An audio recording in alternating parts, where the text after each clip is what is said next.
Hey guys, I'm here to show you my Tournament of Power tier list from Dragon Ball Super.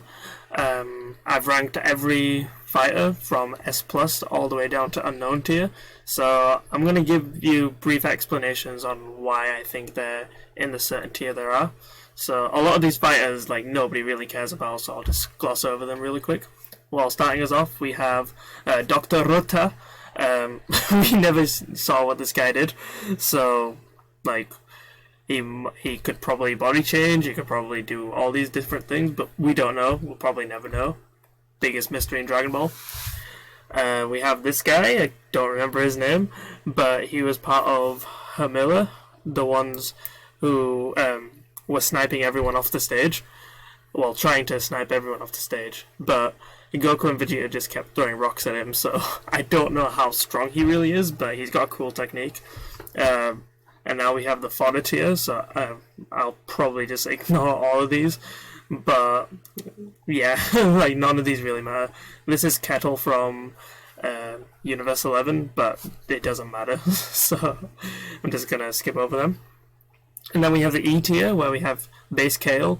Base Kale should probably be fodder tier, but because she has such a strong transformation, I'm just gonna put her in E tier for now.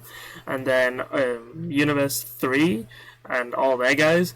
The only reason they're only E tier, not fodder tier, is because they're actually capable of doing things, and when they fuse, they're really strong. So I've put them in E tier. And then this cat girl that 17 eliminated from Universe 2, I don't really care, so I'm just gonna put it there. And then for the D tier, we have Rosie, which from Universe 2 again. We have the General Casserole. This guy from Universe 2. No, Universe. Was it 9? Yeah, Universe 9. Probably just put him somewhere lower. We have this guy who Krillin fought, he's blind, he's really cool, but Krillin beat him with a shoe, which is pretty funny. This guy's an interesting one. He's also from Universe 9, where Goku had to power out of blue just to make sure he didn't get thrown off the stage as well. So I don't know where to put this guy. He's probably way higher, but he did get wrecked by Goku. The moment he transformed into blue, the guy was gone. Vegeta and Botama. I don't know where to place these guys because their bodies are just almost indestructible. Botama can't be hit, and Vegeta just doesn't feel pain, I don't think. But they have such bad weaknesses. Vegeta's mental health, shouldn't have said that. I'm just calling him names, just beats him instantly. And then Botamo can just be thrown off anywhere, which is hilarious. This guy, which everyone seems to like, he didn't really do anything. He got a lot of hits on Vegeta, but that's only because Vegeta let him when he was trying to learn Ultra Instinct. So, yeah, he was taken off really quickly after that. This Talisman girl that Master Roshi fought, pretty cool. If you have found a Naruto, she basically uses Genjutsu, but Master Roshi could beat that. I think she lost to the Mafuba. For C tier, we have the Invisible guy. I don't know his name, and I can't remember who actually hit him off, but he's just in C tier for now. We have Hamila, the one who was actually shooting the lasers, reflecting off this guy and damaging a lot of people, as his lasers could actually blow off both of Piccolo's arms, which is mental, but I don't know how, without the reflect, how strong they actually are, so I'm just putting him in low C tier. This guy who could do illusions or something. Jessie from Pokemon, well, from the Pride Troopers. Yeah, she's got pretty cool power, but she's probably in B tier C tier is fine. We have this guy who eliminated Piccolo. He shouldn't even be on here. So stupid. We have Obuni. I actually really like this guy. He's got a really cool power. It was one of the saddest moments for me when he got eliminated by Gohan, and then Gohan saw the pendant of his family. So I'm probably being really generous here, but I just like him, so he's sincere here. Ganos, the one who fought Master Roshi, in his base state, he's actually pretty strong, but as a fighter, he's not as experienced as Master Roshi told him. Well, Master Roshi is far more experienced. That's why he beat him so easily. but his transform state could, like, if he ran down the clock, if he was there for like 35 minutes, he probably would have surpassed Goku and Vegeta. Don't know, though. That's what they just said, so take that as headcanon, if you will. We have Tien, which is the weakest out of the humans. Dragon Ball Super was not his series, so we're just going to ignore him for now, poor guy. Master Roshi was my MVP for the tournament. He was so good at everything he did. Almost every fighter he fought against was much stronger than him, yet he eliminated 3 guys nobody expected, and he went toe-to-toe with Frost. Obviously, Frost was holding back just so he didn't kill him. But Master Roshi was really strong. Was really good in the tournament. We have Krillin as stronger than these two, obviously. But yeah, Krillin's one of the best fighters, one of the best Z fighters out there. And yeah, he's just really cool. We have the Trio de Danger. Lavender, I think, is the weakest. Basil second, and Bergamo's the strongest, obviously. I really like Basil, just his fighting style really appeals to me. But, like, usually they'd be fodder tier, but the fact that Basil went toe-to-toe with Majin Buu, Lavender had a draw with Gohan, and Bergamo lost to Blue Kaioken Goku. But his ability is just really strong. We have Base Kaba here, because from the Universe 6 match with Vegeta, Vegeta stated that their base forms were evenly matched, but Vegeta got a lot more training and a lot more Zenkai boosts, so I'm not going to put him in the same tier as Base Kaba, but Kaba's pretty strong. We have Jimenez from Universe 2, the Yadratian, where in his fight he was smashing Base Gohan until Frieza came in and absolutely ruined him. But yeah, if Gohan actually transformed, he would have got rid of Jimenez easily. But the fact that he could just push around Gohan as well as he did says a lot. We have Kunshi from the Pride Troopers.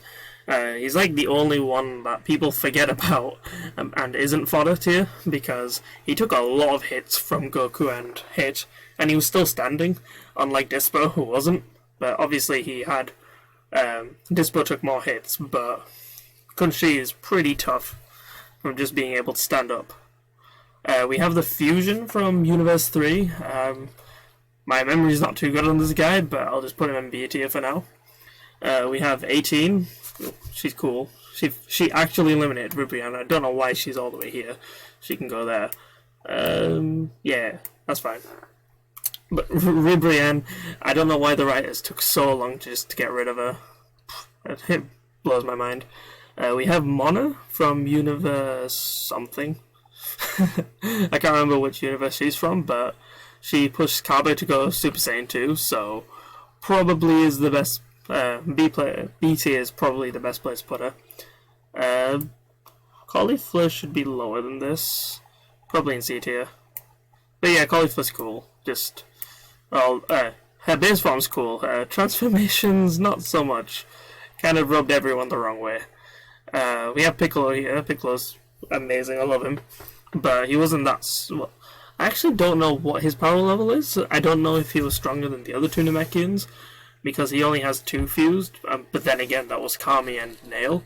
So, still don't know how strong he is. But Saunel and Purina had so many Namekians fused, and Namekians actually have more potential than any race, just because of like everything to do with them. They can fuse, like they can just merge as many times as they want, no time limit, no nothing.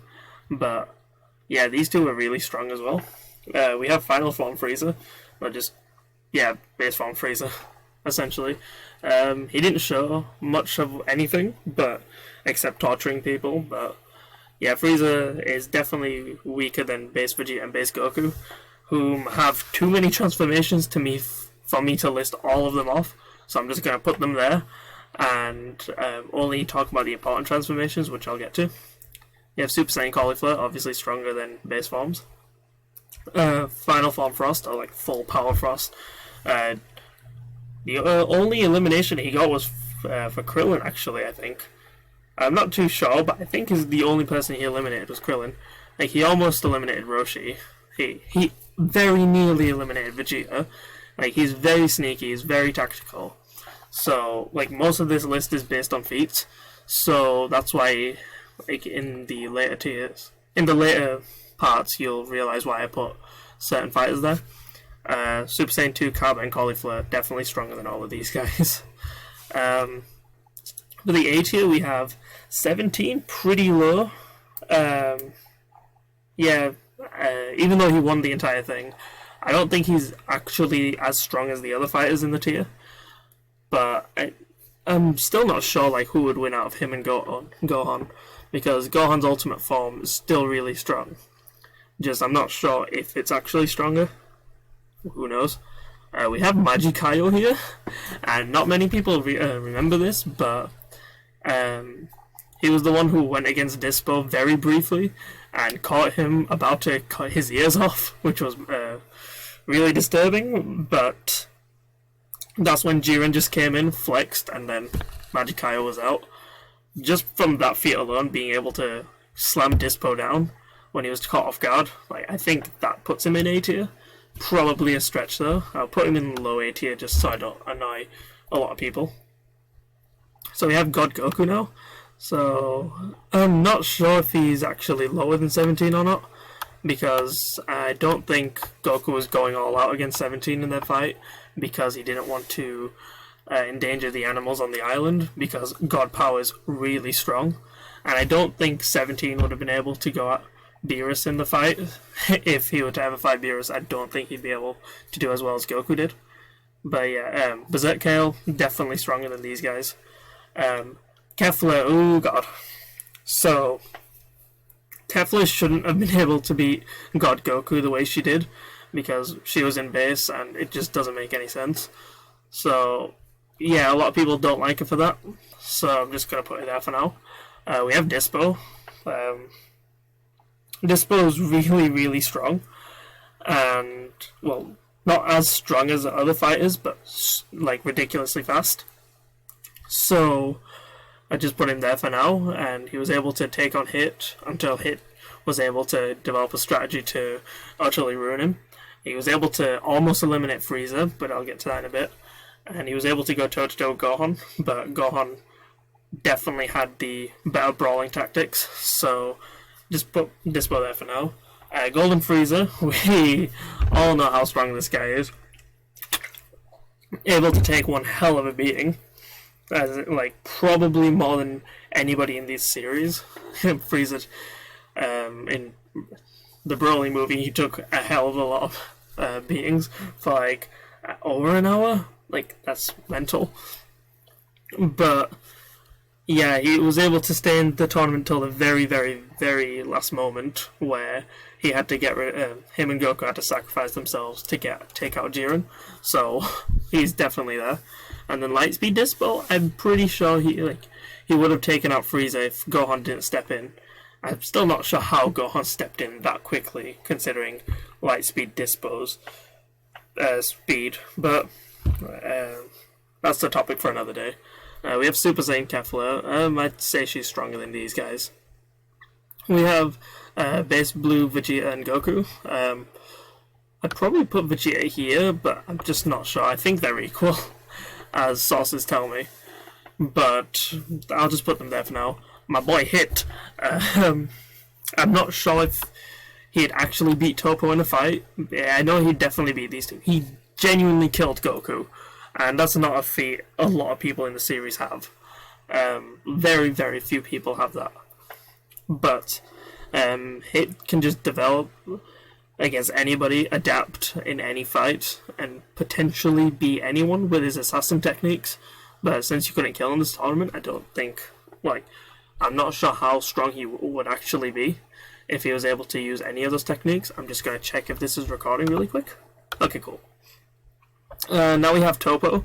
Toppo was able to go toe-to-toe with Blue Vegeta, take on 17 and Gohan at once. Took a barrage of death beams from Golden Frieza, whilst being in a beam struggle with 17. But that's when he lost all sense in what he was doing. like after he took the beating. But I'm not sure if he's actually like if I were to play out between him and Hit, Hit would definitely hit a lot of vital spots, but I think Topo's just too sturdy to be affected. But I'm not quite sure on that. It'll definitely be an interesting fight. But let's move to the next tier. So we have Andy Laza here. We only see his wing because the guy's huge. He took the combined efforts of 17 Gohan, Frieza, Blue Vegeta, and Blue Goku to only be taken out of the ring. And all of those characters, they're obviously not weak. And yeah, he definitely deserves an S tier. Or like very, very high A tier. We have Blue Kaioken Goku. Even though he's the same strength as Blue Evolution Vegeta, I don't actually think they're equal at the same time, because Vegeta's final explosion, I don't think Goku has a counter for that, other than instant transmission. But if they were to have a fight, I'm pretty sure Vegeta would win because of the Kaioken's drawbacks. So yeah, I think that's fair. Super Saiyan 2 Kefla, definitely stronger than Kaioken Goku. Her one kick was surpassing even the Super Spirit Bomb by Goku, which is mental. Her power level doesn't make any sense, but it is the way it is, so we're going to rank her there. God of Destruction Topo, definitely stronger than Kefla, but at the same time, I don't think Goku would have been able to beat him the way Vegeta did, because the Hakai is something Goku's not actually used to, because Goku was in his base when he was first hit by the Hakai from Frieza, so I'm not sure how Blue Goku would have been able to take it, but Vegeta was able to power up and punch through every Hakai, which was mental, and then, like, the moment Vegeta powered up, Topo stood no chance, and then, yeah, so Blue Evolution Vegeta, his power-up was mental. Like, Kaioken Goku is same strength as 20 times Kaioken Goku, and I don't get how that even works. It's like the reasons Vegeta was fighting, his family, his promise to Kaba, made him stronger than a God of Destruction in training. So, and yeah, the final explosion is probably the strongest ability in the series. I don't take my word for that, but yeah, Blue Evolution Vegeta is definitely stronger than these guys. Ultra Instinct Goku, the Omen, so the first stage of it. Yeah, like, I don't think any of these guys would have been able to beat him, mainly because, you can't touch him. He had a fight against Kefla and absolutely ruined her. So, yeah, he's definitely there. And then Jiren, obviously at the top of S tier. Second fight with Ultra Instinct Goku. Goku couldn't do anything, not couldn't do anything, like Jiren saw it once and then was able to adapt and establish every counter to what Goku did. So, yeah, Jiren was just there to be strong. And let me take a sip first. I actually like Jiren's character. Yeah, he is kind of bland. He does have a generic backstory, and he was just there to be an obstacle to sell toys. But at the same time, if you read the manga, you would have realized more of Jiren's character, where he doesn't actually like the concept of going to this tournament and essentially killing every other universe. So he was only there to get the wish from the Super Dragon Balls and take out the heavy hitters, like, just to name a few. The first was Magikayo, I believe the second one was Hit, third one was Vegeta. So he didn't like the concept of erasing universes, so he was only there when he needed to be. So I do like that part about his character. Also, his theme's utterly badass, so just keep him there. And then for the S plus tier, we have the obvious ones. We'll start with Mastered Ultra Instinct Goku. Definitely surpasses every God of Destruction. This form will beat Beerus, no questions asked. So we all know what this guy's able to do. So we'll just leave that there. And then we have Full Power Jiren. So I don't think Jiren's anywhere near Mastered Ultra Instinct Goku, especially when enraged. I'd put him over here, but as you see, I can't do that. So, yeah, that was my tier list. If you disagree, please leave a comment. It's my first time doing this. Took a lot of work, but that's my video. Like, comment, subscribe. Signing out.